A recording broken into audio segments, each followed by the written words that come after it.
नमस्कार, मी शुभम मानकर आणि तुम्ही पाहता विथ मेडिकोच. तुमचा दुसरा प्रश्न.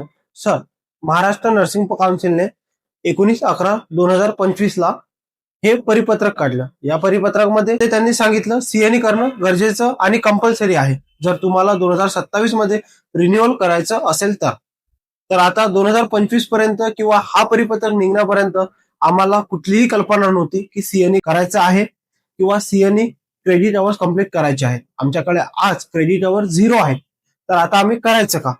तर बघा, आज तुमच्याकडे किती आहे? 2 वर्ष आहे. 2 वर्षामध्ये या जीआर नुसार तुम्ही मिनिमम 30 क्रेडिट अवर्स आणि मॅक्झिमम 60 क्रेडिट अवर्स एका वर्षाला करू शकता.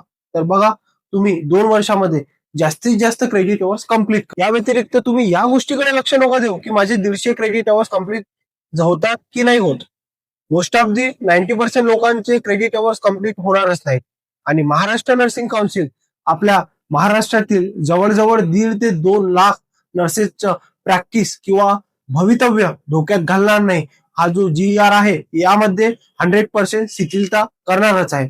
बघा, 5/1/2026 ला महाराष्ट्र नर्सिंग काउन्सिलने एक जीआर काढला. त्या जीआर मध्ये त्यांनी सांगितलं, जर तुम्ही सीएनई कराल तर तुमचं सीएनई पिरियड हा ऑन ड्युटी पकडण्यात येईल. वर्षाला त्यांनी 3 सुट्या म्हणजे 3 सीएनई केले तर तुम्हाला जो कालावधी आहे तो ड्युटीमध्ये कन्सिडर करण्यात येईल. हा एक शिथिलता केलीच तर 100% सांगतो तुम्हाला दुसरी जे क्रेडिट अवर्स मध्ये आहे ते शिथिलता मिळेल. याकडे भ्रमित होऊ नका की तुम्हाला 150 क्रेडिट अवर्सच कम्प्लीट करायचे आहेत. जेवढे तुमच्याकडनं मॅक्झिमम क्रेडिट अवर्स कम्प्लीट होते तेवढे करा.